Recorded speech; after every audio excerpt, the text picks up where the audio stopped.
बच्चों अब हम लोग बात करते हैं variation of intensity with distance from source. अभी तक हमने बात किया साउंड के इंटेंसिटी और उससे रिलेटेड लाउडनेस के बारे में, और लाउडनेस को हमने साउंड लेवल भी कहा और इसको डेसिबल स्केल के ऊपर हमने मेजर किया। अब हमें एग्जाम में कुछ ऐसे प्रॉब्लम्स आते हैं जहां पे आपको ये लिखा हुआ रहेगा कि ऑब्जर्वर जो है वो सोर्स से इतनी दूरी पे है, तो बताओ उसका लाउडनेस कितना से चेंज होगा या इंटेंसिटी कैसे चेंज होगी। तो आखिर इंटेंसिटी डिस्टेंस पे कैसे डिपेंड करती है, इस बात को हम लोग अभी देखेंगे। तो आप हेडिंग दे दो variation of intensity with distance from source. तो देखो, सबसे पहली बात, सोर्स कितने टाइप का हो सकता है, यानी जहां से आपका साउंड वेव रिलीज हो रहा है, तो साउंड वेव के लिए जो सोर्स यूज करोगे, तो साउंड वेव के लिए तो हम लोग स्पीकर का यूज करते हैं, है ना। स्पीकर है आपका, स्पीकर छोटा स्पीकर हो सकता है, स्पीकर लेंथ में बहुत लंबा हो सकता है, या स्पीकर आपका छोटा ही हो और बहुत दूरी में जाके आप देख सकते हो। तो इस आधार पे कई प्रकार के आपको यहाँ पे डिस्कशन देखने को मिलेंगे। तो सबसे पहला मैं डिस्कस करूंगा पॉइंट सोर्स के लिए। तो सोचो कि अगर जो साउंड का सोर्स है वो एक पॉइंट के रूप में है, पॉइंट के रूप में है मतलब कि एक पॉइंट है और उससे चारों तरफ क्या निकल रहा है, साउंड वेव। उससे चारों तरफ क्या निकल रहा है बच्चों, साउंड वेव। तो साउंड वेव जो निकल रहा होगा वहां स्फेरिकल फॉर्म में निकलेगा। कहने का मतलब है जिस तरीके से आप पानी पे जाके एक स्टोन गिराते हो तो एक सर्कल के फॉर्म में आपको उसके सरफेस पे दिखता है, ठीक है ना। जैसे मान लो, इसको पहले आप हेडिंग दे दो, मैं इसको ऊपर कर दे रहा हूं, हेडिंग दे दिया आपने। अब देखो, जैसे मान लो कि अगर यहां पे सोर्स है, पॉइंट सोर्स है ना, तो पॉइंट सोर्स है तो इससे वेव जो निकलेगी वो तो हर एक डायरेक्शन में जाएगी, है ना, हर एक डायरेक्शन में जाएगी। वेव का मतलब क्या है, डिस्टरबेंस, चाहे वो प्रेशर के रूप में देखो या डिस्प्लेसमेंट वेव के रूप में देखो या फिर आप डेंसिटी के रूप में देखो। तो ये इस तरीके से, और इन सभी को अगर आप एक सरफेस के फॉर्म में ज्वाइन करोगे तो इस तरीके से ये एक स्फेरिकल वेव बनेगा, ठीक है ना। ये जो स्फेरिकल वेव है यही फैलता चला जाएगा, है ना। अब ये कुछ देर बाद यहाँ पहुँच गया, कुछ देर के बाद यहाँ पहुँच गया, कुछ देर के बाद यहाँ पहुँच गया। इस तरीके से ये जो डिस्टर्बेंस आपने क्रिएट किया वो स्फेरिकल फॉर्म में आगे चलता चला जा रहा है। तो बच्चों, जो वेव की स्पीड है वो एक तरीके से ये रेडियस के लॉन्ग बढ़ती चली जाएगी, है ना, रेडियस के लॉन्ग बढ़ती चली जाएगी हर तरफ। तो यहां पे जो सोर्स है, सोर्स से निकलने वाली जो एनर्जी होगी वो एक स्फेयर के ऊपर डिस्ट्रीब्यूटेड होगी, और जैसे जैसे ये सोर्स से दूर जाते चले जाओगे उस स्फेयर का रेडियस क्या होगा, बढ़ता चला जाएगा। तो ऑटोमेटिकली एनर्जी जो एक बार निकल गई एक वेव के थ्रू, एनर्जी तो वही है लेकिन उसका डिस्ट्रीब्यूशन लगातार बड़े स्फेयर पे होता चला जा रहा है। तो कह सकते हैं कि स्फेयर का सरफेस एरिया बढ़ता चला जाएगा तो एनर्जी पर यूनिट एरिया कम होता जाएगा। और इंटेंसिटी तो जानते ही हो तुम, इंटेंसिटी होता है आपका energy per unit area per unit time. तो एरिया में आपका यहां पे देख लो, एरिया जो होगा आपका यहाँ पे 4 पाई आर स्क्वायर होगा। अगर मान लो कि तुम इस वेव की बात कर रहे हो, यहाँ की बात कर रहे हो, तो यहाँ से दूरी अगर देखो आर है तो जो एनर्जी यहाँ से निकली वो तो इन सभी पे डिस्ट्रीब्यूटेड होगी, ठीक है।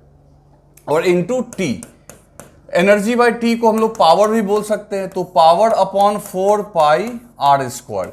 तो जो किसी पॉइंट सोर्स की इंटेंसिटी है, अब पावर तो कांस्टेंट है ना, जो यहाँ पे पावर होगा, पावर मतलब कितनी एनर्जी पर यूनिट टाइम निकल रही है, तो पावर तो कांस्टेंट है, लेकिन ये जो इंटेंसिटी है उसके लिए जो एरिया, इंटेंसिटी क्या होगा, पावर पर यूनिट एरिया, तो एरिया लगातार बढ़ता जाएगा। तो जैसे जैसे वेव से दूर जाओगे, जैसे जैसे सोर्स से दूर जाओगे तो ऑटोमेटिकली इंटेंसिटी जो है आपकी डिक्रीज करती चली जाएगी।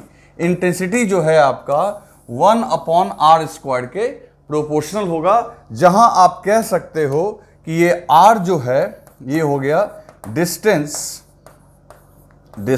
फ्रॉम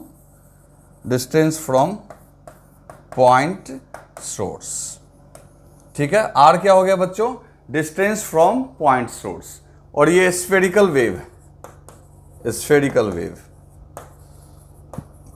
तो इस तरीके से हम कह सकते हैं बच्चों, इस चीज को ध्यान रखना, ये कुछ क्वेश्चन में आपको मदद करेगा कि अगर आप जो है किसी पॉइंट सोर्स से दूर जैसे जैसे चलते चले जाओगे, आपका इंटेंसिटी डिक्रीज होता चला जाएगा। और वो इस फॉर्मूला से आप चाहें तो उसको दिखा सकते हैं, P/4πr²। तो इसको आप याद रखना, ये कहीं कहीं आपको यूज आएगा प्रॉब्लम को सॉल्व करते समय। ठीक है, तो इसको आप लिख लो। अब बच्चों कुछ और इंपॉर्टेंट पॉइंट की बात हम लोग करते हैं। जैसे देखो, कुछ डेटा आपको मैं बताता हूं। जैसे अगर आपसे कोई पूछे कि मिनिमम लाउडनेस जो हम लोग सुन सकते हैं, तो अभी कुछ देर पहले मैंने आपको लिखवाया था पिछले वीडियो में मैंने आपको बताया था एक I0 के बारे में। I0 आपका क्या था? थ्रेशोल्ड, है ना। I0 जो है आपका, ये थ्रेशोल्ड जो I0 जो बच्चों है, ये आपका थ्रेशोल्ड इंटेंसिटी, थ्रेशोल्ड इंटेंसिटी जिसकी वैल्यू कितनी थी? 10⁻⁻12 वॉट पर मीटर स्क्वायर। अगर कोई पूछे कि इस इंटेंसिटी को तो हम लोग सुन सकते हैं, इसकी लाउडनेस कितनी होगी, तो अगर डेसिबल स्केल पे अगर इसका आप लाउडनेस मेजर करोगे तो फॉर्मूला था बच्चों, याद होगा आपको, I/I0। अगर जो सोर्स, ये I0 तो अपना बेस था जो हमेशा हम लोग को डालना होता है, ये स्टैंडर्ड हो गया जो हम सुन सकते हैं, और I वो इंटेंसिटी थी जिसकी लाउडनेस मेजर करनी है। अगर मेजर करने वाले का भी I0 ही है तो आप खुद देखो ये कितना कैलकुलेट होके आएगा। तो ये I0/I0, तो बच्चों ये 10 log1। अब log1 जो है, log स्केल पे 1 की वैल्यू तो 0 होती है, तो ऑटोमेटिकली ये लाउडनेस जो है वो कितना हो गया? 0 डेसिबल।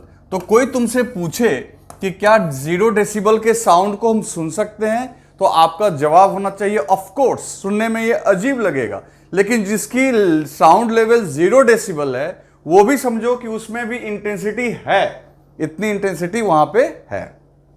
क्लियर है? ये आप यहां पे देख लो। क्लियर है? अब आगे बढ़ते हैं। अब इसके बाद हम लोग बच्चों एक चीज देखते हैं, जो एक सुनते होगे बार बार, नॉइज पॉल्यूशन, है ना, नॉइज पॉल्यूशन। तो देखो WHO की जो आपकी मान्यता है वो है कि 70 डेसिबल के ऊपर के साउंड को, 70 डेसिबल तक के साउंड को सुनना अपने हेल्थ के लिए दिक्कत नहीं है, लेकिन इससे ज़्यादा का अगर कहीं पे साउंड प्रोड्यूस हो रहा है तो वो आपके हेल्थ के लिए नुकसानदायक है। तो 70 डेसिबल से ग्रेटर को हम लोग बोलते हैं नॉइज पॉल्यूशन में डाल देते हैं, है ना। तो याद रखना 70 डेसिबल से ग्रेटर को। और जो तुम डीजे वगैरह सुनते हो, इतना लाउड म्यूजिक, वो 100 डेसिबल तक का होता है, 120 डेसिबल तक का होता है। और जो नॉर्मल बातचीत हम लोग करते हैं वो 30 से 50 डेसिबल के बीच करते हैं। तो ऐसे 70 डेसिबल तक आपका जो है वो ठीक है, 70 डेसिबल के ऊपर आपके हेल्थ के लिए वो नुकसानदायक है। तो ये छोटी मोटी बातें थी। इसमें इंटरेस्टिंग यही था कि 0 डेसिबल के साउंड को भी हम लोग सुन सकते हैं। ठीक है, आगे चलें बच्चों। अब हम लोग बात करते हैं एक और टर्म की, जिसका नाम है पिच ऑफ द साउंड। अक्सर आप ये सुनते होंगे, ये भी एक थ्योरेटिकल पॉइंट है। आप सुनते होंगे कि किसी की जो आवाज है वो हाई पिच की है, किसी की आवाज है लो पिच की है ना। तो ये हाई पिच या लो पिच होता क्या है? तो बच्चों ये पिच जो होता है, ये दरअसल एक फ्रीक्वेंसी से रिलेटेड पैरामीटर है। जैसे कोई ऐसी आवाज होती है जो बिल्कुल पतली आवाज, बोलते हैं ना उसकी आवाज पतली है, जो काफी दूर तक, है ना, सन्नाटे में दूर तक चली जाए, तो ऐसे को बोलते हैं हाई पिच। जैसे कि कोयल की जो आवाज होती है वो हाई पिच होती है, और बुफेलो की जो आवाज होती है वो मोटी सी लो पिच आवाज होती है, वो गूंजती है। क्लियर है? तो आपको अगर कोई पिच के बारे में पूछे तो सीधा बोल देना कि ये जो पैरामीटर है, इट इज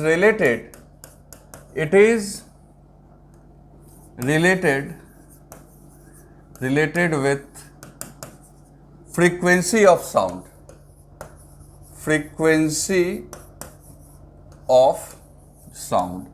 ये साउंड के फ्रीक्वेंसी से रिलेटेड होती है। क्लियर है? ये साउंड के फ्रीक्वेंसी से रिलेटेड होती है। High pitch means high pitch की बात अगर कहीं पे हो तो समझना हाई फ्रीक्वेंसी, और अगर कहीं पे लो पिच की बात हो बच्चों, लो पिच की बात करें तो लो फ्रीक्वेंसी हो गई। इसका बच्चों लाउडनेस से कोई मतलब नहीं है।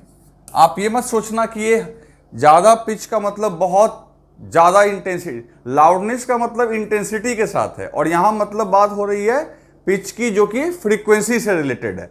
इसका लाउडनेस से कोई लेना देना नहीं है। क्लियर है? तो ये एक छोटा सा पॉइंट था, आप लिख लेना। आगे बढ़ें, चलो अब हम लोग जो बहुत इंपॉर्टेंट चीज यहां पे देखेंगे that is interference of sound wave. बच्चों देखो, जैसे कि स्ट्रिंग वेव के केस में हमने पढ़ा था कि दो वेव एक दूसरे में मिक्स हो सकते हैं, दो या दो से ज्यादा, कितने भी वेव मिक्स हो सकते हैं। तो ये जो इंटरफेरेंस की बात चलती है, इंटरफेरेंस की बात हर वेव के लिए वैलिड है, चाहे वो लाइट वेव हो, साउंड वेव हो, या वेव ऑन स्ट्रिंग हो, या वाटर के ऊपर भी अगर आप वेव जनरेट करते हो तो वो भी इंटरफेरेंस शो करेगा, क्योंकि इंटरफेरेंस वेव का ही कैरेक्टर होता है।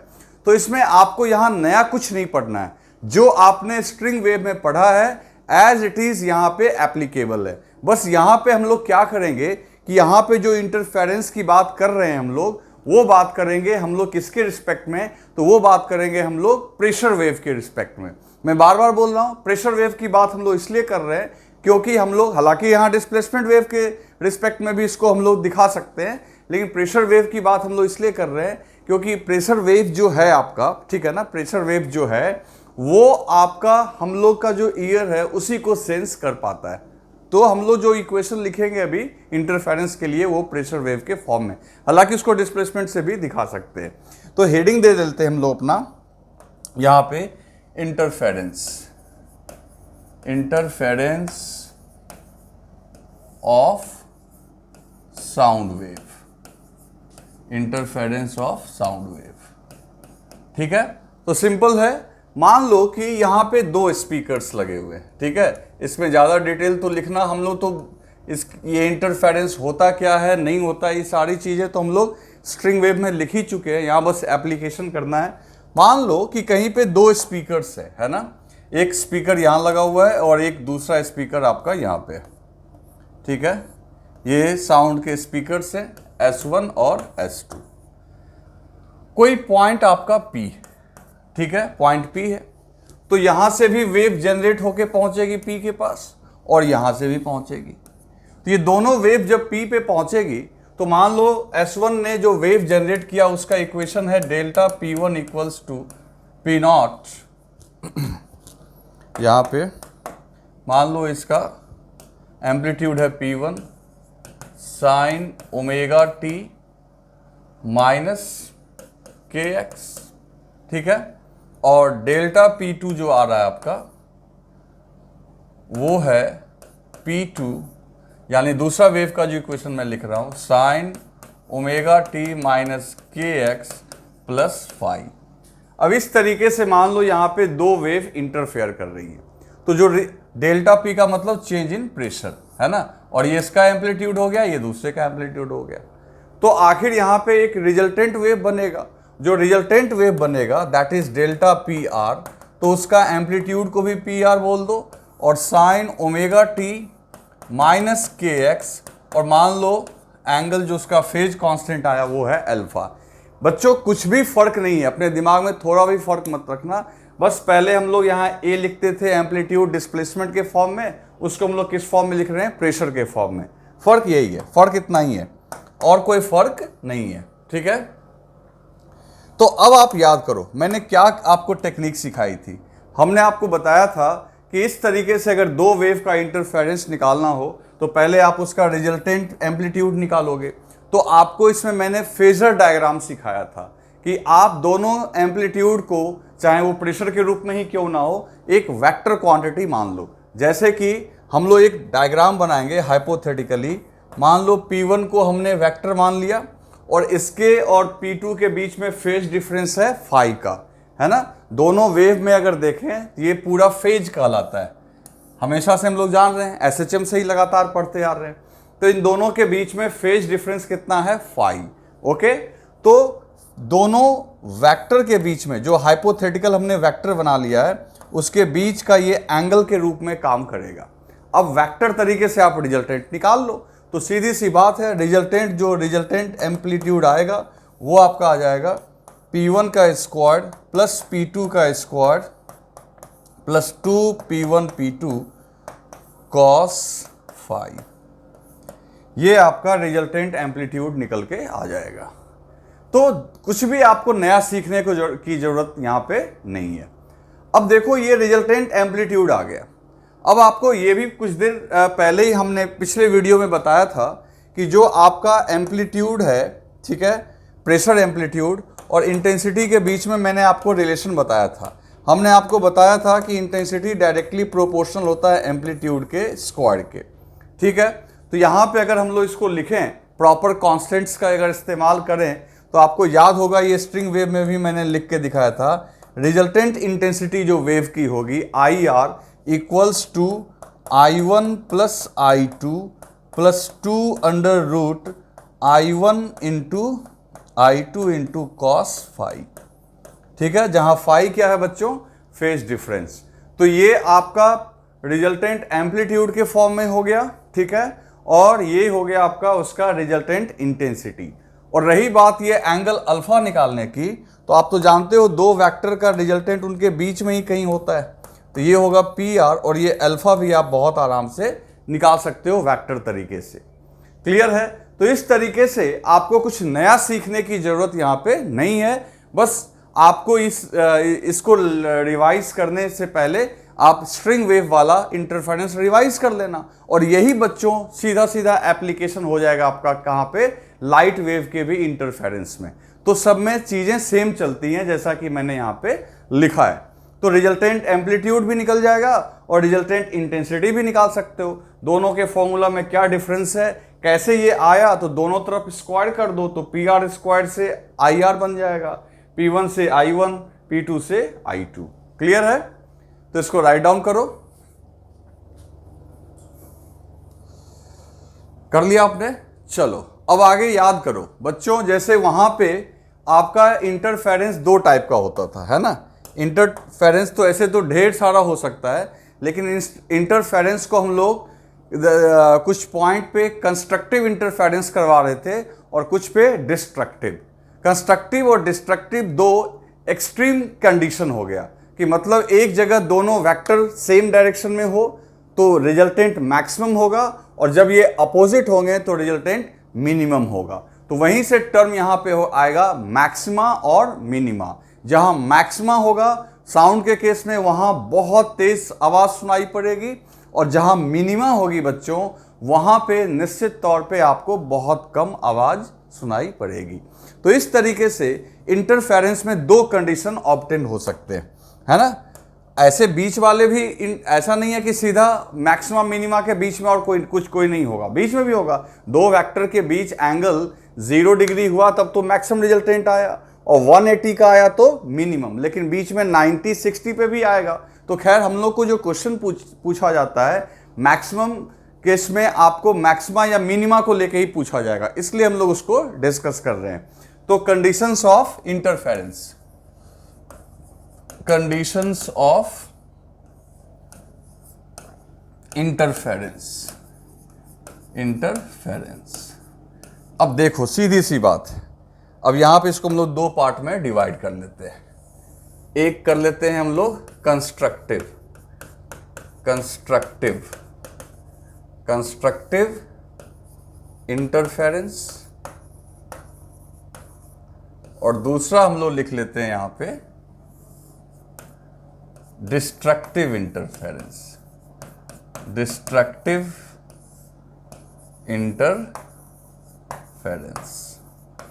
ठीक है। तो कंस्ट्रक्टिव इंटरफेरेंस और डिस्ट्रक्टिव इंटरफेरेंस। अब देखो सीधी सी बात है, कंस्ट्रक्टिव इंटरफेरेंस के केस में PR में हमारा क्या होना चाहिए, मैक्सिमम। तो PR मैक्सिमम तभी होगा बच्चों जब cos फाई की वैल्यू 1 होगी, है ना। दो वेक्टर के बीच, क्योंकि अभी हमने देखा PR का फॉर्मूला हमने क्या देखा, PR equals to under root P1 का स्क्वाड प्लस P2 का squared plus 2 P1 P2 into cos phi. तो मैक्सिमम आपको तभी मिलेगा जब कॉस फाई मैक्सिमम होगा, और कॉस फाई मैक्सिमम 1 हो सकता है। तो उस केस में PR जो होगा वो डायरेक्टली आपका P1 प्लस P2 के बराबर होगा, है ना। यानी कि आपका जो है दोनों के एम्पलीट्यूड के सम के बराबर। अगर मान लो, अगर एग्जाम्पल के लिए अगर P1 और P2 की वैल्यू सेम है, मान लो P है, अधिकांश केस में इंटेंसिटी एम्पलीट्यूड दोनों वेव का सेम दिया हुआ रहता है, तो उस केस में जो PR का जो मैक्सिमम वैल्यू आएगा, मैक्सिमम एम्पलीट्यूड जो आएगा वो 2P आ जाएगा। क्लियर है। और इसी तरीके से अगर इंटेंसिटी की बात करेंगे तो इस केस में इंटेंसिटी का जो मैक्सिमम वैल्यू आएगा वो under root I1 plus under root I2 का होल स्क्वायर। चाहो तो आप करके देख लो, क्योंकि जैसे ही आप फॉर्मूला में देखो, जैसे ही यहाँ पे 1 लिख दोगे तो ये हो जाएगा एक तरीके से अंडर रूट I1 को मान लो A, तो ये हो गया A square plus B square plus 2AB। तो उसी को हम लोग ऐसे लिख सकते हैं यहाँ पे, है ना। तो मेरा कहने का मतलब है कि अगर आपका कंस्ट्रक्टिव इंटरफेरेंस की बात करेंगे तो एम्पलीट्यूड सीधा ऐड हो जाएंगे। अगर दोनों एम्पलीट्यूड सेम है तो मैक्सिमम एम्पलीट्यूड 2P हो जाएगा, ठीक। Maximum intensity under root I1 plus under root I2। ये सारा कुछ हम लोग स्ट्रिंग वेव में कर चुके हैं। और अगर यहाँ इस हिसाब से चलने की दोनों की, चूंकि दोनों का एम्पलीट्यूड सेम है तो दोनों की इंटेंसिटी भी सेम होगी, तो उस केस में under root I plus under root I, तो I मैक्स जो हो जाएगा 4I के बराबर हो जाएगा, क्योंकि under root I plus under root I 2 under root I का स्क्वायर, तो 2 का स्क्वायर 4, अंडर रूट I का स्क्वायर I। इंटेंसिटी 4 गुनी हो जाएगी, कहां पे, मैक्सिमम पे। कब, जब cos फाई की वैल्यू 1 हो। अब cos फाई की वैल्यू 1 कब होगी, सोचो। तो cos फाई की वैल्यू 1 तब होगी बच्चों जब फाई की वैल्यू 2 पाई n के बराबर होगी, 2 पाई n के बराबर होगी। यानी कि जहां पे n की वैल्यू आप 0 रखें, 1 रखें, 2 रखें, तो देखो 0 रखने पे cos 0 1, 1 रखने पे 2 पाई cos 2 पाई आपका हो जाएगा 1, 3 रखने पे 6 पाई। तो याद रखना बच्चों, अगर फेज डिफरेंस 2 पाई का इंटीग्रल मल्टीपल हो, 2 पाई इंटू n के बराबर हो, तो क्या मिलेगा आपको, कंस्ट्रक्टिव इंटरफेरेंस। ये मैंने आपको पहले भी बता रखा है। इसी तरीके से ठीक इसके उलट अगर डिस्ट्रक्टिव इंटरफेरेंस की बात करें तो डिस्ट्रक्टिव इंटरफेरेंस के केस में बच्चों जो आपका PR होगा ये मिनिमम होगा, और ये मिनिमम तभी होगा जब cos फाई की वैल्यू मिनिमम यानी कि -1 होगी। उस केस में अगर देखें तो PR मिनिमम जो होगा वो हो जाएगा P1 माइनस P2, यानी दोनों के एम्पलीट्यूड का सब्ट्रैक्शन। अब इसमें से जो बड़ा हो उसमें से छोटे को घटा देना, क्योंकि मैग्नीट्यूड की बात कर रहे हैं तो जो बड़ा है उसमें से छोटे को घटा लेंगे।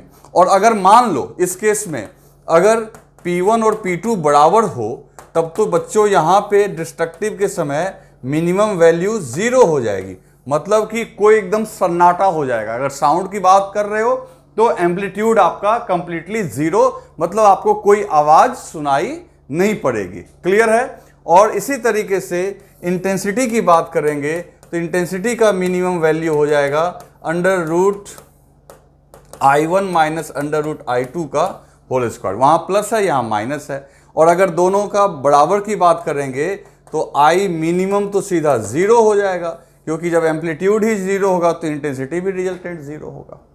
सवाल यह है कि डिस्ट्रक्टिव इंटरफेरेंस का क्या कंडीशन होगा। तो कंस्ट्रक्टिव इंटरफेरेंस के लिए आपने देखा कि फेज डिफरेंस 2 पाई n के बराबर होना चाहिए।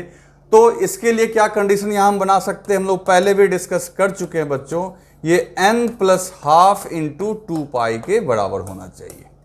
अगर आपका जो फेज एंगल है वो n प्लस हाफ, अब जहां n की वैल्यू 0 से शुरू कर दो, तो 0 1 2 3, तो अगर 0 रखोगे तो 0 रखने पे 1/2 इंटू 2 पाई cos पाई, तो cos पाई -1 होता है। तो आप याद रखेंगे, मेन यहां से ये याद रख के चलना है आपको कि कंस्ट्रक्टिव इंटरफेरेंस में मैक्सिमम एम्पलीट्यूड 2P और मैक्सिमम इंटेंसिटी 4I, और डिस्ट्रक्टिव में मिनिमम हो गया आपका 0 और एम्पलीट्यूड भी 0, और कंस्ट्रक्टिव के लिए जो आपका कंडीशन है फेज डिफरेंस 2 पाई n के बराबर होना चाहिए, और ये होगा आपका n प्लस हाफ इंटू 2 पाई के बराबर। क्लियर है? तो इसको राइट डाउन कर लो।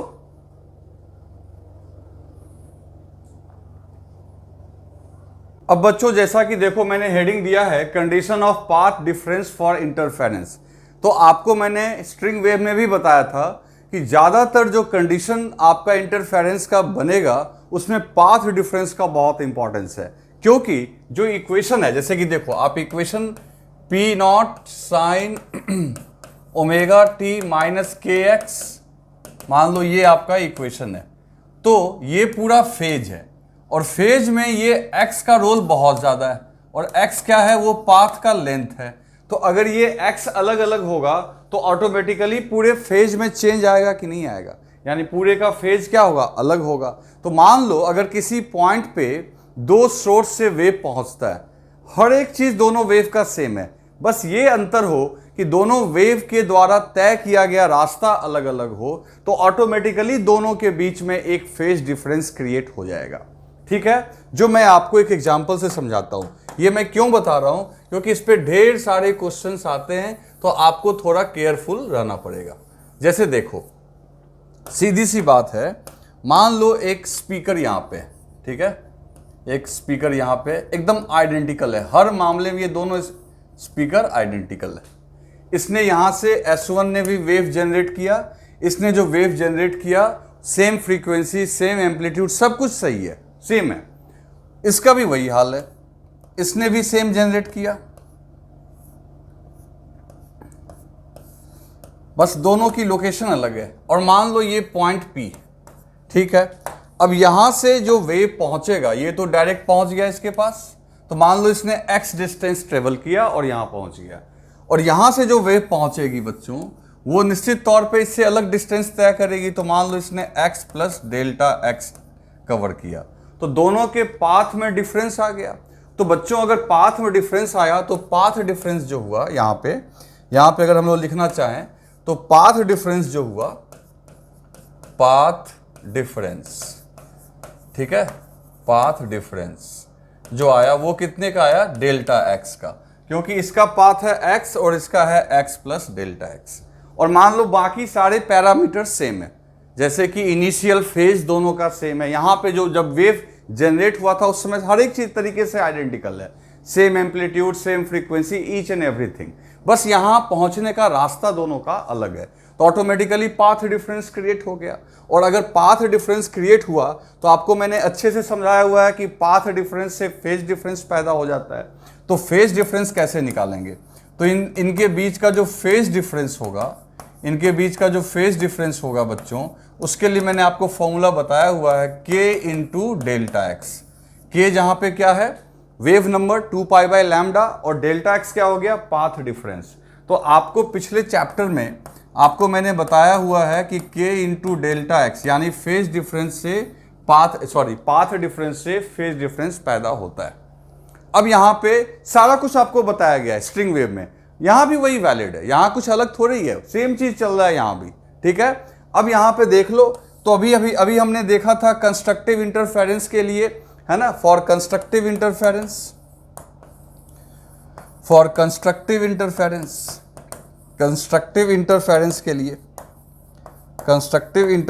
के लिए अभी हमने देखा था कि फाई की वैल्यू होना चाहिए 2 पाई इंटू एन के बराबर, इस इक्वेशन के हिसाब से होना चाहिए। तो फाई के जगह क्या लिख दोगे, k into delta x equals to 2 pi n, और k को लिख सकते हैं 2 pi by lambda into delta x equals to 2 pi n। और बच्चों यहाँ से देखो 2 पाई और 2 पाई कैंसिल हो गया, तो लैम्डा उधर अगर भेज दें तो डेल्टा एक्स इक्वल्स टू हो गया n लैम्डा। तो बच्चों एक बात ध्यान से सुन लो, अगर दो अलग अलग सोर्स से आने वाला वेव के बीच का फेज डिफरेंस पाथ डिफरेंस, ध्यान सुनना, पाथ डिफरेंस n लैम्डा हो, मतलब कि या तो n की वैल्यू 0 रखेंगे तो डेल्टा x यानी कोई पाथ डिफरेंस ना हो, मतलब कि जो दोनों जगह से आने वाला वेव इक्वल डिस्टेंस कवर करे, या दोनों के बीच लैम्डा का डिफरेंस हो, या 2 लैम्डा का डिफरेंस हो, या 3 लैम्डा का डिफरेंस हो, क्योंकि n की वैल्यू 0, 1, 2, 3 कुछ भी रखोगे। तो अगर दो वेव के बीच का जो पाथ डिफरेंस है, उनके बीच का path difference 0 lambda, 2 lambda, 3 lambda के इस प्रकार के मल्टीपल में हो, तो वो वहां पे क्या जनरेट करेगा, कंस्ट्रक्टिव इंटरफेरेंस, मतलब आपको मैक्सिमा सुनाई पड़ेगा, है ना। वहां आपको क्या सुनाई पड़ेगा, मैक्सिमा। मैक्सिमा भी बोलते हैं कंस्ट्रक्टिव इंटरफेरेंस को, मतलब कि एम्पलीट्यूड तो आपको 2p0 हो जाएगा, ठीक है, रिजल्टेंट एम्पलीट्यूड, और रिजल्टेंट इंटेंसिटी 4 गुनी हो जाएगी इंडिविजुअल इंटेंसिटी की। क्लियर है। और जिस तरीके से अब कंस्ट्रक्टिव है, इसका डिस्ट्रक्टिव भी बना देते हैं। पहले फटाफट लिखो, लिख लिया आपने। चलो अब बात अगर हम लोग डिस्ट्रक्टिव की करें, तो फॉर डिस्ट्रक्टिव इंटरफेरेंस,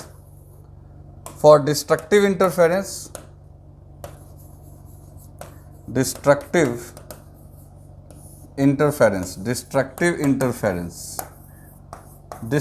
इंटरफेरेंस की बात अगर करें बच्चों, तो उस केस में अभी हमने कुछ देर पहले ही देखा था कि जो आपका cos फाई होना चाहिए -1, और इसके लिए फाई की वैल्यू क्या होनी चाहिए, 2 pi into n plus half, है ना। तो फाई की जगह फिर से लिख देंगे, तो देखो अभी हमने लिखा है फाई की जगह k डेल्टा x, इसका मतलब k डेल्टा x, है ना, k डेल्टा x जो होना चाहिए that must be equals to 2 pi n plus half. ठीक है, इसको मैं ऊपर कर दूं। चलो अब यहां से देख लो, k की जगह लिख दोगे 2 पाई बाई लैम्डा, है ना, into delta x equals to 2 pi और n प्लस हाफ। एकदम याद रखना ये फॉर्मूला। अब यहां से देखो, यहां से 2 पाई कैंसिल, तो डेल्टा एक्स इक्वल्स टू निकल गया n plus half into lambda. तो ये आपका हो गया कंडीशन फॉर डिस्ट्रक्टिव इंटरफेरेंस, जहां पे n का वैल्यू 0 रखेंगे, n का वैल्यू 1 रखेंगे, n का वैल्यू 2 रखेंगे, तो देखो डेल्टा x कितना आएगा, डेल्टा x आएगा लैम्डा बाई 2। अगर 0 रखेंगे, डेल्टा x 1 रखेंगे, सॉरी n इक्वल टू 1 रखेंगे, तो डेल्टा x 3 लैम्डा बाई 2 आएगा। अगर 2 रखेंगे तो 5 लैम्डा बाई 2। तो अगर पाथ डिफरेंस ऐसा हो बच्चों, तो डिस्ट्रक्टिव इंटरफेरेंस होगा, उस केस में आपको मिनिमा मिलेगा। अगर दोनों की एम्पलीट्यूड सेम है, तो रिजल्टेंट एम्पलीट्यूड 0 और रिजल्टेंट इंटेंसिटी भी 0। क्लियर है। तो ये आप अच्छे से याद रखना, कंस्ट्रक्टिव इंटरफेरेंस और डिस्ट्रक्टिव इंटरफेरेंस के कंडीशंस को।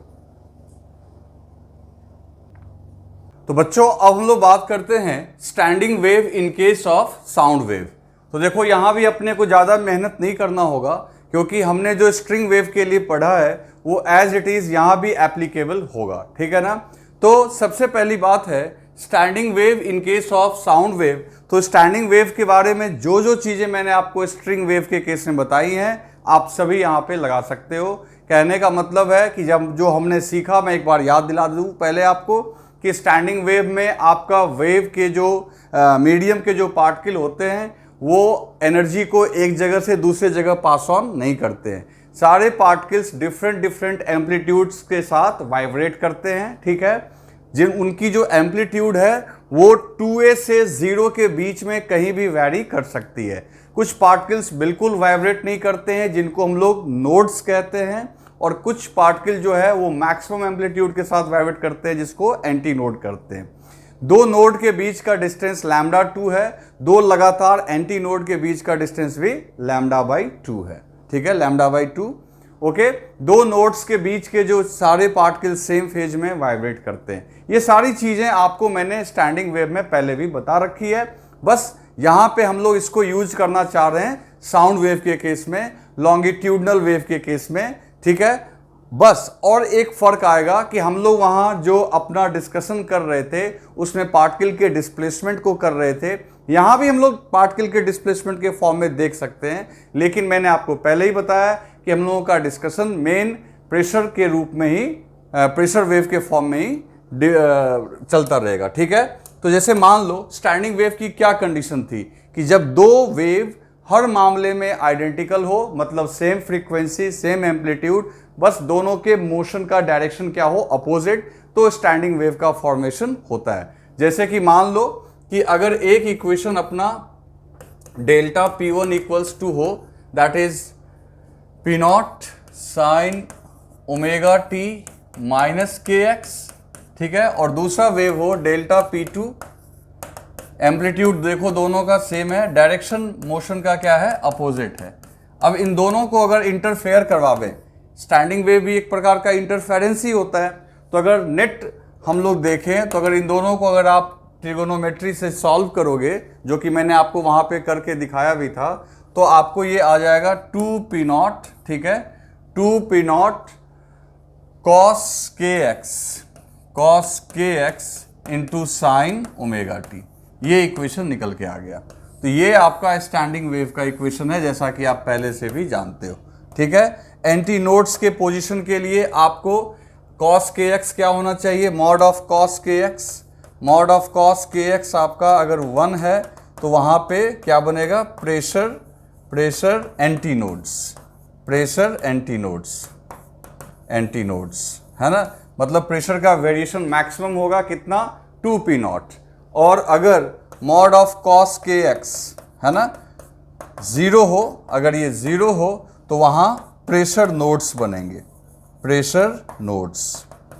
क्लियर है बच्चों, मतलब कि प्रेशर एंटी नोड्स का मतलब ये हुआ कि वहां प्रेशर का वेरिएशन बहुत ज्यादा होगा, ठीक है, 2P नॉट से होगा, मतलब नॉर्मल प्रेशर से 2P नॉट ज्यादा या नॉर्मल से 2P नॉट कम। और जो नोड्स का मतलब हो गया जहां कोई वेरिएशन नहीं होगा, जो आपने डिस्प्लेसमेंट के केस में देखा था। हाँ, यहां पे एक इंपॉर्टेंट चीज क्या याद रखना है आपको, ये सारी चीजें वो वैलिड है ना। आपको ये कॉस नोड्स की पोजीशन के लिए क्या करना होगा, तो कॉस के एक्स 1 के सारी कंडीशन जो मैंने आपको वहां बताई है कि कॉस के एक्स का वैल्यू 1 है, तो आखिर कॉस के एक्स 1 कब आएगा, जब के एक्स जो होगा आपका n पाई के बराबर होगा, है ना। तो वो कंडीशन पे डिपेंड करता है, जो कि आप मेरे को बस कॉस के एक्स का मॉड 1 होना चाहिए, तो वो सब क्या मिलेगा मेरे को, प्रेशर एंटी नोड।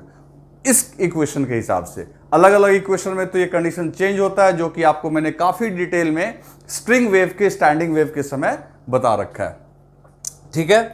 अब देखो यहां पे एक चीज फर्क है, जैसे कि स्ट्रिंग वेव के केस में तो सिर्फ एक डिस्प्लेसमेंट वेव ही था, और यहां पे बच्चों साउंड को रिप्रेजेंट करने के लिए अपने पास स्टैंडिंग वेव, साउंड के केस में डिस्प्लेसमेंट और प्रेशर वेव दोनों फॉर्म मौजूद है। और जब हम लोग साउंड वेव के बारे में पढ़ना शुरू किए थे तो स्टार्टिंग में ही मैंने आपको बताया था कि डिस्प्लेसमेंट वेव और प्रेशर वेव, यानी डिस्प्लेसमेंट वेव और प्रेशर वेव के बीच में π/2 फेज डिफरेंस होता है। π/2 फेज डिफरेंस होता है, मतलब अगर एक कॉस के फॉर्म में है तो दूसरा साइन के फॉर्म में है। तो अगर साइन कॉस का यहाँ चक्कर है, तो जब जब कॉस 0 होता है बच्चों, वहां पे साइन की वैल्यू +1 या -1, यानी मॉड कहें तो 1 होगा, या इसका रिवर्स, जब साइन 0 होगा तो कॉस 1 होगा।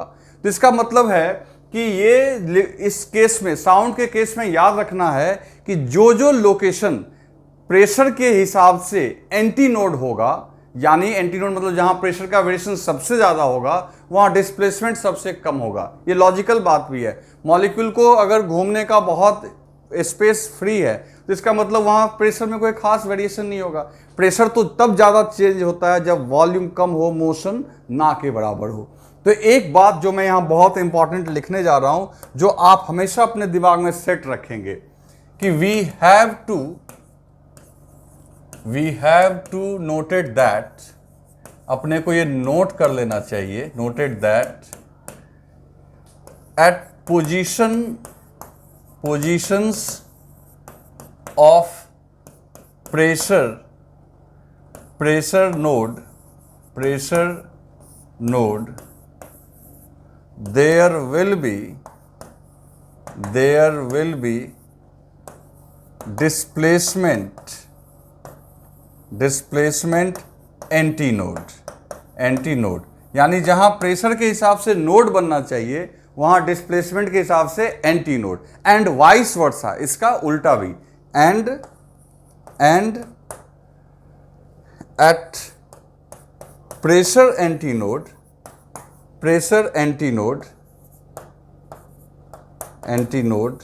इसको ठीक से लिख दूं मैं, प्रेशर एंटीनोड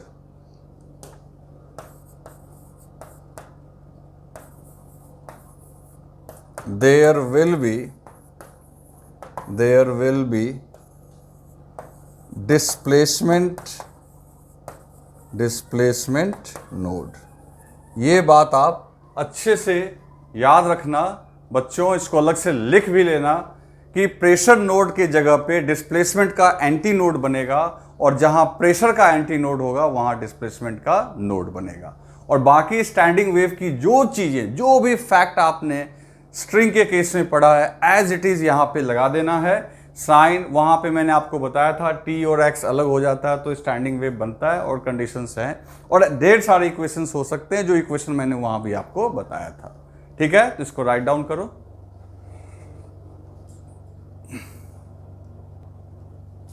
तो बच्चों अब हम लोग बात करते हैं एक बहुत ही इंपॉर्टेंट चीज की जो कि आपके कंपटीशन में सबसे ज्यादा पूछा जाने वाला टॉपिक है ना, that is standing wave in air column, है ना। इसी को हम लोग ऑर्गन पाइप भी बोलते हैं। देखो जिस तरीके से हमने स्ट्रिंग वेव में पढ़ा था string fixed at both and and string fixed at one and, है ना, और दूसरा एंड क्या होता था, फ्री। तो याद करो म्यूजिकल इंस्ट्रूमेंट लाइक गिटार वगैरह जो था वो वहां पे स्ट्रिंग वाले पे बेस्ड था, है ना, कि स्ट्रिंग वेव में आपने स्टैंडिंग वेव प्रोड्यूस कर दिया तो ढेर सारे एक सीक्वेंस में फ्रीक्वेंसीज वहां पे डेवलप होती थी जिसको हम लोग हार्मोनिक्स बोलते थे। ठीक है, तो इस तरीके से ही यहाँ पे भी हम लोग जो जनरेट करेंगे, जैसे कि आपने जितना भी म्यूजिकल इंस्ट्रूमेंट देखा होगा जो आपका लॉन्गिट्यूडनल वेव यानी साउंड वेव पे रिलेटेड है, जैसे स्ट्रिंग वेव पे तो आपका गिटार हो गया, सितार हो गया, वीणा हो गया। इसी तरीके से जो आप बांसुरी बजाते हो या और भी कई प्रकार के म्यूजिकल इंस्ट्रूमेंट जिसमें हम हवा फूंकते हैं, वो दरअसल तुमने देखा होगा वो एक पाइप के फॉर्म में ही होता है। तो उसी पाइप को हम लोग रेजोनेंस कॉलम या ऑर्गन पाइप बोलते हैं, है ना। उसके थ्रू ही उसमें स्टैंडिंग वेव ही हम लोग जनरेट करते हैं और एक पर्टिकुलर फैशन में आपका फ्रीक्वेंसीज अरेंज होती हैं तो आपको वो म्यूजिक के फॉर्म में सुनाई पड़ता है। तो इसको हम लोग अभी डिस्कस करेंगे और इसमें भी मैं आपको बता दूं कि आपको नया कुछ सीखने की जरूरत नहीं है अगर आपने स्ट्रिंग वेव वाली चीज़ों को याद किया है ढंग से। तो वहाँ मैंने आपको बता दिया था कि स्टैंडिंग वेव जो बन रहा था string fixed at both and और दूसरा था एक एंड फिक्स था और दूसरा फ्री था, याद होगा आपको। तो उन चीज़ों को ही बस हम लोग यहाँ पे अप्लाई कर देंगे। वो वहाँ हमने ट्रांसवर्स वेव के लिए किया था, उसी को हम लोग यहाँ पे लॉन्गिट्यूडनल यानी प्रेशर वेव के लिए करेंगे। क्लियर है? तो यहाँ पे स्ट्रिंग नहीं है बल्कि यहाँ पे एक ऑर्गन पाइप है। अब ये ऑर्गन पाइप होता क्या है, तो ये सिंपल एक सिलिंड्रिकल ट्यूब है ना, एक सिलिंड्रिकल ट्यूब है जिसके अंदर एयर का लेयर यानी एयर का कॉलम होता है जिसमें हम लोग साउंड वेव में स्टैंडिंग वेव प्रोड्यूस करते हैं। अब जैसे देखो यहाँ पे दो टाइप के ये ट्यूब्स होते हैं, एक आपका है क्लोज्ड ऑर्गन पाइप और दूसरा है ओपन ऑर्गन पाइप। अब क्लोज्ड ऑर्गन पाइप का क्या मतलब हुआ, तो क्लोज्ड ऑर्गन पाइप का मतलब ये हुआ कि ये ऐसा पाइप है बच्चों जिसमें आपका इस कॉलम का, इस ट्यूब का एक एंड को हमने क्लोज किया हुआ है और दूसरा ओपन है, ठीक है, और इसके अंदर एयर है। और ओपन ऑर्गन पाइप में क्या होगा, इसके दोनों एंड्स ओपन होंगे। तो ये समझ में आ रही है बात, इसका एक एंड क्लोज होगा, दिस इज क्लोज्ड, एक ओपन है इसका भी, तब भी इसका नाम क्या होगा, क्लोज्ड ऑर्गन पाइप, और ये क्या हो गया आपका ओपन ऑर्गन पाइप। क्लियर है? अब यहां पे हम लोग जो स्टैंडिंग वेव डेवलप करेंगे उसे हम लोग प्रेशर नोड या प्रेशर एंटी नोड के फॉर्म में ही समझेंगे, ठीक है। तो सबसे पहले एक बात सोचो कि जब इसमें स्टैंडिंग वेव जनरेट करेंगे तो जैसे वहां पे रस्सी जो फिक्स्ड होती थी, किसी एंड पे फिक्स होती थी और एक एंड पे फ्री होती थी, तो जो फिक्स्ड पॉइंट था वो वहां पे डिस्प्लेसमेंट के हिसाब से नोड का काम करता था, क्योंकि वो पॉइंट वहां पे हम लोग डिस्प्लेसमेंट का फ्लक्चुएशन देख रहे थे। तो जो फिक्स्ड था वो आपका किसी भी तरीके से वाइब्रेट करेगा ही नहीं करेगा, है ना। ठीक इसी तरीके से, और दूसरा फ्री एंड को हमेशा एंटी नोड मानते थे क्योंकि वो फ्रीली वाइब्रेट कर सकता था। लेकिन याद रखिएगा ये हम लोग बात कब कर रहे थे, जब स्ट्रिंग की बात थी। यहां पे हम लोग प्रेशर वेव के फॉर्म में देखेंगे तो हम लोग डिस्कशन देखो, इसमें लोग यहां भी डिस्प्लेसमेंट वेव हो सकता है। तो आप ना अगर प्रेशर डिस्प्लेसमेंट दोनों फॉर्म में याद रखना चाहोगे फिर आप कंफ्यूज हो जाओगे। तो यहां आप सिर्फ प्रेशर वेव के हिसाब से सोचो तो आपका काम बहुत आसान हो जाएगा, ठीक है ना। तो देखो प्रेशर के हिसाब से हम सोचते हैं, तो प्रेशर के हिसाब से सोचते हैं तो जो ओपन एंड है वहां पे एयर को, वहां के मॉलिक्यूल को डिस्प्लेस करने का बहुत स्पेस है, इसको कोई रोकने वाला नहीं है ना। वहां पे जो है बहुत आराम से वो लो प्रेशर एरिया में जा सकता है, मतलब वहां पे कोई रोकने वाला नहीं है। तो इसका मतलब है डिस्प्लेसमेंट के, इसका डिस्प्लेसमेंट बहुत ज्यादा होगा, तो डिस्प्लेसमेंट के हिसाब से ये एंटी नोड होगा, लेकिन प्रेशर के हिसाब से वो नोड हो जाएगा। अगर मॉलिक्यूल को मूव करने का मौका मिल रहा है बहुत ज्यादा, तो इसका मतलब है वहां पे प्रेशर का वेरिएशन नहीं होगा। तो बच्चों ये एक प्रकार का हमारा वो पॉइंट है जहां प्रेशर में कोई चेंज नहीं होगा। तो ओपन एंड हमेशा यहां पे नोड कंसीडर करना है, नोड। फिर मैं ब्रैकेट में लिख देता हूं, किसके हिसाब से, प्रेशर के हिसाब से। हम लोग यहां प्रेशर के रिस्पेक्ट में डिस्कशन कर रहे हैं, तो प्रेशर के हिसाब से ये हो गया नोड।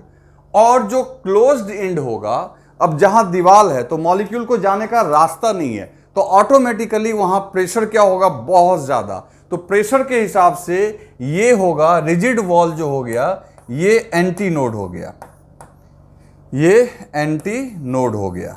याद रखेंगे किसके हिसाब से, प्रेशर के हिसाब से। अब आ जाओ ओपन ऑर्गन पाइप में, तो इसमें तो ये भी ओपन है और ये भी ओपन है, तो यहां भी नोड बनेगा, यहां भी नोड बनेगा और यहां भी नोड बनेगा, है ना, दोनों जगह नोड बनेंगे। तो इस तरीके से अब समझो कि जब कभी भी ऑर्गन पाइप में ये दिमाग में सेट रखेंगे, जो क्लोज है वहां पे एंटी नोड बनना चाहिए प्रेशर के हिसाब से, और ओपन एंड क्या बनेगा, आपका नोड बनेगा, ठीक है। और ओपन ऑर्गन पाइप में तो दोनों ही ओपन है, तो इधर भी नोड इधर भी नोड, लेकिन किसके हिसाब से बच्चों, प्रेशर के हिसाब से।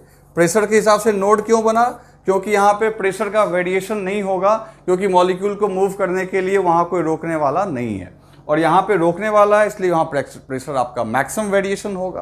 क्लियर है। तो ये दिमाग में आप सेट रखना, ये बात आप सेट रखना, तो आपके लिए डिस्कशन आसान हो जाएगा।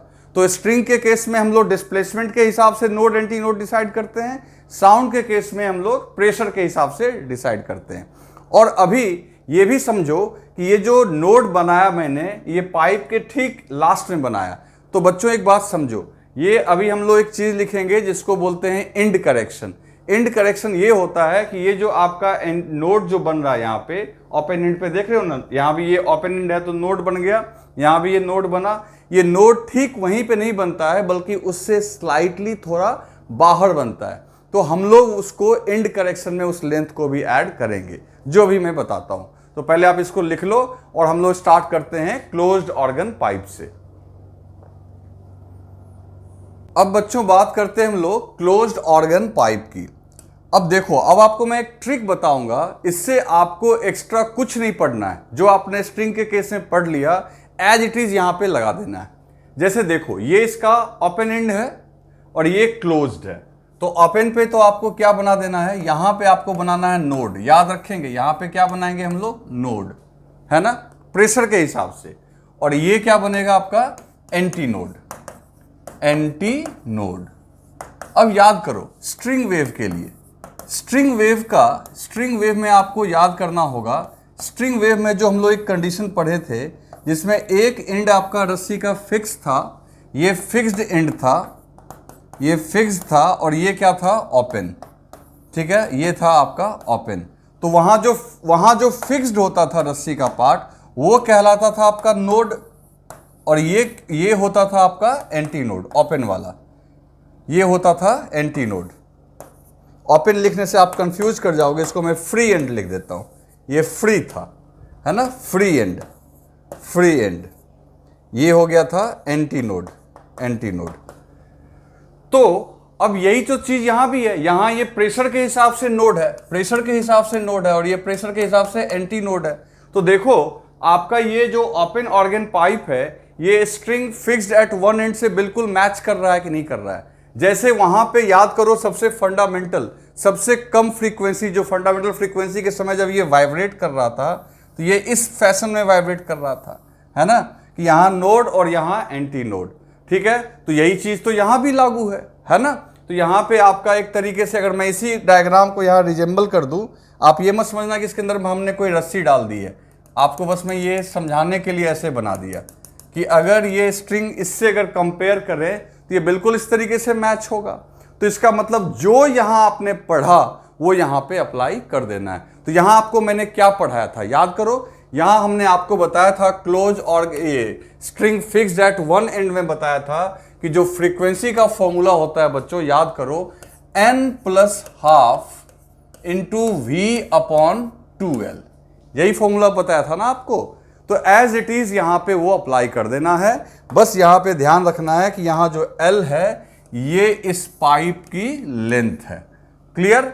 तो फंडामेंटल फ्रीक्वेंसी की बात करेंगे तो n इक्वल्स टू 0 करेंगे, n इक्वल्स टू 0 करेंगे तो ये फंडामेंटल या लोएस्ट फ्रीक्वेंसी हो जाएगी, फंडामेंटल फ्रीक्वेंसी। तो फंडामेंटल फ्रीक्वेंसी के लिए n इक्वल्स टू क्या रखोगे, 0। तो n इक्वल्स टू 0 रखोगे तो सीधा आपका f0 आ जाएगा 0 रखने पे v/4l, जो कि आपने वहां भी पढ़ा है। बस यहां वेव की वेलोसिटी के जगह आप जो है आप √T/μ मत लिख देना, क्योंकि ये साउंड वेव है। तो 1/4l और वेव की वेलोसिटी तो हमने सीखी रखी है, γ/RT/m0। क्लियर है। तो देखो इसमें क्या सिंपल सा है, एक नोड बन गया और एक एंटी नोड बन गया, और यहां से यहां तक के बीच की दूरी आपका λ/4 होगा। तो इस केस में अगर हम देखें तो ट्यूब की लेंथ l इक्वल्स टू क्या हो जाएगा, λ/4, और एक नोड होगा, नोड की संख्या कितनी हो गई, 1, और एंटी नोड की संख्या हो गई 1। अब तो आप बिल्कुल आराम से समझ गए। और इसी फंडामेंटल फ्रीक्वेंसी का नाम क्या हो जाएगा, आपको सब मैं याद दिला दूं, इसका नाम हो जाएगा आपका फर्स्ट हार्मोनिक। ठीक है, आ रही है बात समझ में। तो इसका मतलब है कि ये बिहेव कर रहा है string fixed at one and और फ्री एट अदर एंड। तो फटाफट लिखो जल्दी से, इसको लिख लिया आपने। चलो अब अगर n की वैल्यू 1 रखें, अब तो फटाफट हम लोग आंसर कर सकते हैं। n की वैल्यू अगर 1 रखेंगे तो ऑटोमेटिकली फ्रीक्वेंसी जो निकल के आएगी 3v/4l। आप करके देख लो, n की वैल्यू 1 रखोगे तो 3v/4l, तो ऑटोमेटिकली तुम देख सकते हो ये 3f0 के बराबर आ रही है, यानी फंडामेंटल का 3 गुना है। तो इसलिए इसका नाम क्या हो जाएगा बच्चों, थर्ड हार्मोनिक, यानी सेकंड हार्मोनिक यहाँ मिसिंग है। जैसे वहां मैंने ये सब कुछ आपको बता रखा है स्ट्रिंग वाले केस में। तो थर्ड हार्मोनिक, फर्स्ट के बाद सीधा थर्ड हार्मोनिक, और दूसरा नाम इसका हो जाएगा फर्स्ट ओवरटोन। आपको याद है जो फंडामेंटल के बाद पहली जो हार्मोनिक पॉसिबल होती थी उसका नाम होता था ओवरटोन, की गिनती वहां से करते हैं। तो फर्स्ट ओवरटोन। क्लियर है। और डायग्राम अगर बनावें बच्चों तो देखो डायग्राम क्या बनाना है। तो ये बात तो पक्की है कि यहाँ पे तो हर हालत में आपको क्या बनाना है, यहाँ पे आपको बनाना है प्रेशर के हिसाब से एंटी नोड, और प्रेशर के हिसाब से यहाँ पे क्या बनाना है, नोड। तो बच्चों सीधी सी बात है, इस केस में देखो डायग्राम कैसे होगा। इस केस में जो आपका डायग्राम आएगा वो कुछ ऐसा आएगा। मतलब मैं स्ट्रिंग के हिसाब से बना दे रहा हूं। स्ट्रिंग ऐसे तो बहुत सिंपल है कि मैं आपको सॉल्व करके दिखा दूं, लेकिन मैं आपको स्ट्रिंग के हिसाब से थोड़ा ढंग से बना के दिखा रहा हूं। देखो यहां आपका नोड है और ये एंटी नोड होना चाहिए, है ना, और यहां बीच में भी एक नोड आएगा। तो सीधी सी बात है, इसको हम लोग अगर स्ट्रिंग से दिखावें तो अभी मैं इसको ऐसे और फिर ऐसे, फिर यहाँ पे ऐसे। तो याद करो ये जो बीच में रेड कलर का मैंने बनाया, ये रस्सी को याद दिलाया आपको कि वहाँ फिक्स्ड एंड था, वो फ्री एंड था। और यहाँ प्रेशर के हिसाब से देखो, प्रेशर के हिसाब से यहाँ नोड है, ये नोड है, और ये प्रेशर के हिसाब से एंटी नोड। तो क्लोज पे एंटी नोड ही बनाना है। यहाँ से यहाँ तक देखो ये λ/2 हो गया, ये आपका λ/4 हो गया। तो इस केस में जो L लेंथ है पाइप की, वो L किसके बराबर हो गया बच्चों, तो इसको ऐड कर दोगे तो 3 λ/4। क्लियर। तो ये आपका हो गया। अब इस केस में अगर पूछेगा नोड कितने हैं, तो नोड्स की संख्या आपकी, नोड्स की संख्या देखो 2 और एंटी नोड्स की संख्या कितनी हो गई 2, दोनों 2 हो गए। ठीक है, आ रही है बात समझ में? ठीक, फटाफट लिखो इसको, आगे चले। नेक्स्ट है बच्चों, अगर मान लो n इक्वल्स टू 2 रखे तो तुम एकदम आराम से सॉल्व कर सकते हो। तो n इक्वल्स टू 2 रखोगे तो फ्रीक्वेंसी निकल के आएगी 5v/4l। सॉल्व करके देख लो। अब ये आप लिख सकते हो इसको 5 × f0, इसका मतलब है ये 5th हार्मोनिक है। देखो सिर्फ ऑड हार्मोनिक आ रहा है, सिर्फ ऑड आ रहा है, इवन वाला मिसिंग है। फर्स्ट के बाद थर्ड, थर्ड के बाद फिफ्थ। लेकिन ओवरटोन की संख्या हम लोग कैसे काउंटिंग करते हैं, जो पॉसिबल होता है उसी के हिसाब से। तो अगला फिफ्थ है तो इसका नाम होगा सेकेंड ओवरटोन। देखो नोमेनक्लेचर आपको अच्छे से याद रखना है, सेकेंड ओवरटोन, सेकेंड ओवरटोन। और अगर यहाँ पे देखें उस पाइप के हिसाब से देखें तो क्या क्या कहाँ क्या बनना चाहिए, कहाँ कहाँ पे क्या होना चाहिए। तो देखो सबसे पहली बात है यहाँ पे तो आपका नोड बनेगा, ये नोड बनेगा, मैं ऐसे लिख दे रहा हूँ। नोड के बाद फिर एंटी नोड बनेगा, फिर नोड बनेगा, ठीक है। फिर यहाँ पे एंटी नोड होगा, एक नोड बना, दो नोड बना, ठीक है। बीच में यहाँ पे फिर एंटी नोड, फिर नोड, और ये लास्ट में तो एंटी नोड बनना ही है। तो इस केस में आपको देखो 3 नोड्स बनेंगे और 3 एंटी नोड। क्लियर है? और अगर स्ट्रिंग के हिसाब से देखें तो आपको याद होगा बच्चों कि स्ट्रिंग के हिसाब से ये कुछ ऐसा होता था, है ना। तो देखो यहाँ पे आपका नोड, नोड, नोड और लास्ट में एंटी नोड, और ये हो गया anti node, anti node, anti node.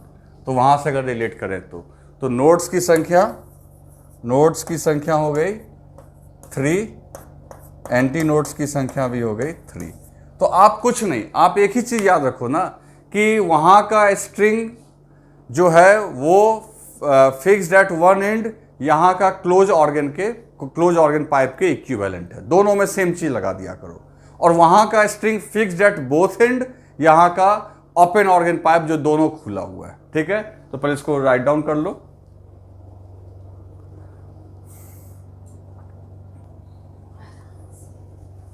तो बच्चों अब बात करते हैं हम लोग ओपन ऑर्गन पाइप की। तो देखो ओपन ऑर्गन पाइप जो है ये आपका बिल्कुल string fixed at both and से रिजेंबल करता है।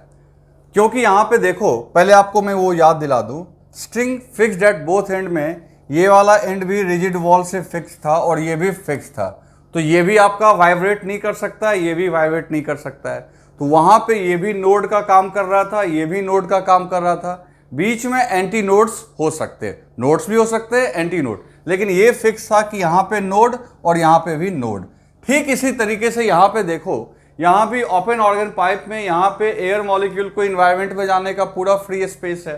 तो प्रेशर के हिसाब से यहाँ भी नोड होना चाहिए और ये भी प्रेशर के हिसाब से नोड होना चाहिए। तो यहाँ भी ये नोड और ये नोड फिक्स्ड है। तो इसका मतलब है कि इसमें जो भी इसका जो भी फॉर्मूला होगा वो आइडेंटिकली रिजेंबल करेगा इसके साथ। क्लियर है? तो अब एक बात सोचो कि मैंने ये इसलिए स्पष्ट लिख दिया कि it will behave like string fixed at both ends. ठीक है, तो ये बहुत सिंपल है बच्चों। इसमें अब याद करें फॉर्मूला। आपको याद होगा कि string fixed at both ends के लिए फॉर्मूला जो आपको मैंने बताया था वो फॉर्मूला था NV/2L।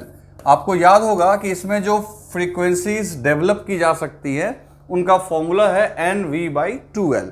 ठीक है, जहां n की वैल्यू आप 1 से लेंगे, 0 से नहीं लेंगे, क्योंकि यहाँ 0 रखने पे तो फ्रीक्वेंसी 0 हो जाएगी, फिर तो ये मीनिंगलेस हो जाएगा। तो यहाँ पे जो n की वैल्यू रखनी है अपने को वो 1 2 3, n की वैल्यू 1 2 3 एंड सो ऑन रखते चले जाएंगे। तो सबसे पहले मिनिमम पॉसिबल फ्रीक्वेंसी, जिसको हम लोग फंडामेंटल फ्रीक्वेंसी, नेचुरल फ्रीक्वेंसी या फर्स्ट हार्मोनिक बोलते हैं, उसके लिए n की वैल्यू 1 रख के देखते हैं। तो F0 इक्वल्स टू ये निकल के आएगा V/2L। F0 जो आएगा निकल के V/2L, और यहाँ पे ये 2L length of organ pipe हो गया, और V के जगह आप लिख सकते हो गामा RT/M0। ओके, और ये F0 जो है ये क्या है बच्चों? ये आपकी हो गई फंडामेंटल फ्रीक्वेंसी। फंडामेंटल फ्रीक्वेंसी, ठीक है, या फिर फर्स्ट हार्मोनिक, आप ढंग से लिख लेना इसको, फर्स्ट हार्मोनिक, ठीक है। अब अगर इसी पाइप के अंदर अगर हम इस रोप के हिसाब से बना दें, ताकि ये याद रखना, ये रोप डालना नहीं होता है, ये बस आपके समझने के लिए, तो इसका मतलब है कि बीच में एक एंटी नोड बनेगा, है ना। तो इस केस में हम लोग कह सकते हैं यहाँ पे 2 नोड्स होंगे और एक एंटी नोड्स। क्लियर है? तो इसको लिख लो, लिख लिया आपने। चलो आगे बढ़ते हैं। अब इसके बाद अगर हम लोग वैल्यू रखें, n की वैल्यू 2 रखें, तो देखते हैं क्या आता है। n की वैल्यू अगर 2 रखेंगे बच्चों, तो फ्रीक्वेंसी निकल के आएगी V/L, जो कि आपका 2f0 के इक्वल है ना। इसका मतलब है इसका नेम रखना चाहिए हम लोग को सेकंड हार्मोनिक, क्योंकि ये फर्स्ट हार्मोनिक का डबल है, तो हम लोग इसका नोमेनक्लेचर करेंगे एज ए सेकंड हार्मोनिक।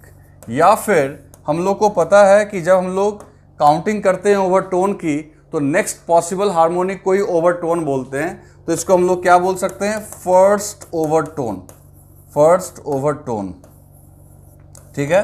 अब इसके डायग्राम पे ध्यान दें, तो देखो यहाँ पे ये बात पक्की है कि यहाँ तो खैर नोड और नोड बन नहीं है। आप अपना स्ट्रिंग वाला डायग्राम याद करो कि तो n = 2 रखने पे याद करो 2 लूप में वाइब्रेट करता था, और यहाँ मैं अगर उस डायग्राम का रिजेंबल बना दूँ, रिजेंबलेंस करूँ वहाँ से, तो ये कुछ ऐसा हो जाएगा, ठीक है। अब यहाँ बनाने में थोड़ा डिफ़िकल्टी आ रही है, लेकिन आप अगर स्ट्रिंग वाला डायग्राम याद करोगे तो आपके लिए ये बहुत मुश्किल नहीं है। जैसे यहाँ देखो नोड होगा, यहाँ भी नोड होगा, और फाइनली यहाँ भी नोड, तो इसमें आपका 3 नोड्स होंगे। तो थोड़ा इसको दूर बनाते हैं, थोड़ा सा इसको दूर करते हैं, यहाँ नोड्स कर देते हैं, यहाँ नोड बनाते हैं। तो देखो ये अगर स्ट्रिंग के हिसाब से दिखावें बच्चों इसको, तो ये कुछ ऐसा और फिर ऐसा, है ना, फिर ये ऐसा, फिर यहाँ से ऐसा, ठीक है। अब तुम देख सकते हो कि यहाँ पे एक नोड यहाँ है, एंड पे तो नोड बन ही रहा है, बीच में भी नोड है, और यहाँ एंटी नोड और यहाँ पे एंटी नोड। तो आपको नोड्स एंटी नोड्स की संख्या भी पूछी जा सकती है। तो नोड्स की संख्या यहाँ पे कितनी है, नंबर ऑफ नोड्स हो गए 3, नंबर ऑफ नोड्स 3, और नंबर ऑफ एंटी नोड्स वो हो गए 2, ठीक है। नेम हो गया आपका सेकंड हार्मोनिक और फर्स्ट ओवरटोन, ठीक है। आगे बढ़ें, चलो लिख लिया आपने। अब अगर बात करें बच्चों, अब अगर बात करें हम लोग n = 3, तो फ्रीक्वेंसी कितनी आ जाएगी, 3V/2L, है ना। और अगर देखा जाए तो ये 3f0 के बराबर आएगी। इसका मतलब है ये थर्ड हार्मोनिक होगा, थर्ड हार्मोनिक। इसमें देखते हो कोई हार्मोनिक मिसिंग नहीं है, सारे हार्मोनिक अवेलेबल हैं। और इसका दूसरा नाम लिख सकते हैं हम लोग सेकंड ओवरटोन। यहाँ ओवरटोन की गिनती तो खैर चल ही रही है, हार्मोनिक्स ऐसे चल रहे हैं, ओवरटोन ऐसे चल रहे हैं। और अगर पाइप की बात करें, तो पाइप का डायग्राम बनावें तो हम लोग देखेंगे कि लास्ट में तो आपको हर हालत में नोड्स बनाना ही है, लास्ट में नोड बनाना है और बीच में भी नोड्स डालना है। तो याद करो पहले स्ट्रिंग वाला डायग्राम, स्ट्रिंग के केस में हम लोग कैसे डायग्राम बनाते थे इसका, तो कुछ ऐसा बनाते थे, याद है, 3 लूप में। तो बस वही समझो, यहाँ भी नोड को यहाँ प्रेशर के रूप में ये काम कर देना है। तो जैसे वहाँ पे node node node and node, यहाँ भी देखो 4 नोड्स बन गए, और प्रेशर एंटी नोड्स जो होंगे ऑल्टरनेट में होंगे, anti node anti node anti node, ठीक है। तो इस तरीके से आप इस डायग्राम को बनाइए और इसके ऊपर क्वेश्चंस मेन है, आप नोमेनक्लेचर को अच्छे से याद रखेंगे, ठीक है। और ये तुम्हारे दिमाग में आ रहा होगा कि स्टैंडिंग वेव प्रोड्यूस कैसे होता है। तो बच्चों यहाँ पे ट्यूनिंग फॉर्क रखेंगे, ट्यूनिंग फॉर्क के फ्रीक्वेंसी के हिसाब से ये बनेगा, ठीक है। तो इतना लिखो, लिख लिया आपने। चलो अब बात करते हैं बच्चों इसमें एक एंड करेक्शन की, उसकी बात कर लेते हैं। जैसा कि हम लोग को यहाँ पे एक चीज़ लिखना चाहिए, पहले मैं उस चीज़ को मेंशन कर दूं कि in case of organ pipe, pressure